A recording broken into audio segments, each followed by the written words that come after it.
राज्यसभानि MP Sanjay सिंहखौ ED आयेननि आवथायाव थांनाय बुधबारखालि दिल्ली पुलिसा हमनाय जाथायखौ लानानै आम आदमी पार्टीनि फारसेनिफ्राय हादोर नाङैनो सोमावसारनाय हाबाफारि लादों।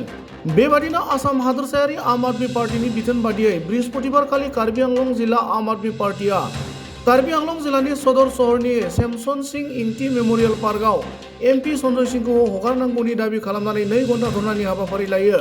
मख'नो गोनांदि जाख्ल'नायनि बेरेखा खालामनानै हेंथा खालामनायनि थाखायनो एमपि बिथांखौ बुधबारखालि दिल्ली पुलिसा हमो होनना कार्बि आंलं जिल्ला आम आदमी पार्टीनि लेङाइ आफादगिरि फुदिं तेराङा खौरांगिरिनि सिगाङाव फोरमायो। অসমবাসী লৈ আমাৰ কাৰ্বি আংলং জিলা আম আদমিৰ তৰফৰ পৰা আমি জনাব বিচাৰিছোঁ যে জনসাধাৰণৰ কাৰণে যোনে মাত মাতে, বৰ্তমান চৰকাৰখনে জনসাধাৰণৰ কাৰণে মাত মাতাৰ কাৰণে আজিকালি চৰকাৰখনে মানুহবিলাক এৰেষ্ট কৰে, ইডি লগায়, CBI লগাই পেলাই এইসকলক সোমোৱাই থৈ দিয়ে। তাৰমানে জনসাধাৰণৰ সুৰক্ষাৰ কাৰণে মাত মাতিব নালাগে, কেৱল চৰকাৰৰ সুৰক্ষাৰ কাৰণে মাতিব লাগে। সেইকাৰণে আমাৰ সঞ্জয় সিং MP ডাঙৰীয়াই ৰাজ্যসভাৰ আমাৰ সদস্য, তেওঁ আহি অসমত আমাৰ জনসাধাৰণৰ কাৰণে মাত মাতিলে।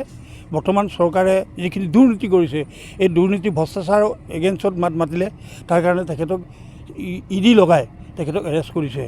আৰু এই বৰ্তমান অসমত এতিয়া আমাৰ মুখ্যমন্ত্ৰী গৃহিণীৰ নামত 100 বিঘা মাটি যিটো মানে হৰলুকি কৰিছে, তাৰ ওপৰত 10,000 কোটি টকাৰ যিটো হৰলুকি কৰিব বিচাৰিছে মানে ভাৰত চৰকাৰৰ পৰা যিটো আমন্ত্ৰণ কৰি, ইয়াৰ এগেইনষ্টত মাত মাতাৰ কাৰণে তেখেতক ইডি লগাই এৰেষ্ট কৰিছে যোৱাকালি। আমি তাৰ প্ৰতিবাদত কাৰ্বি আংলং জিলা আমি লগতে আমি অসমৰ গোটেই আমাৰ যিমান আম আদমি আছে সকলোৱে আমি প্ৰতিবাদ কৰিছোঁ। আমি এইটো জনাব বিচাৰিছোঁ এই প্ৰতিবাদৰ জৰিয়তে যাতে তেখেতক বিনা চৰ্তত মুক্তি দিব লাগে আৰু জনসাধাৰণৰ সুৰক্ষা কৰিব লাগে। মানে কি হ'ল, ছাৰক এৰিব লাগে, আমাৰ MP ছাৰক মানে আপুনি এৰিব লাগিব। আজি কাৰ্যসূচী আমি এইটো কাৰণে লৈছোঁ, আমাৰ ৰাজ্যসভা MP সঞ্জয় সিঙক এৰেষ্ট কৰিলে বিনা কাৰণত। ইডিয়ে অজুহা দেখুৱাই তেওঁক এৰেষ্ট কৰিলে।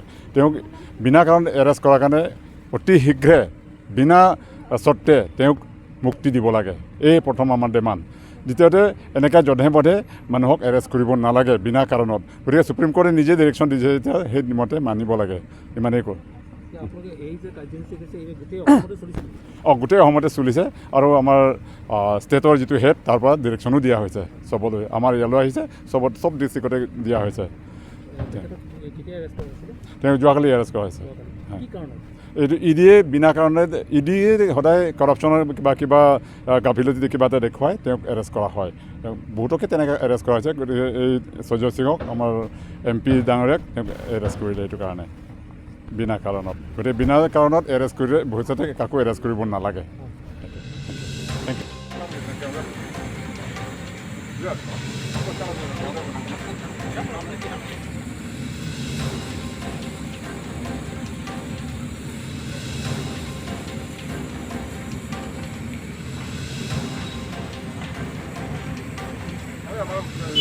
Gracias.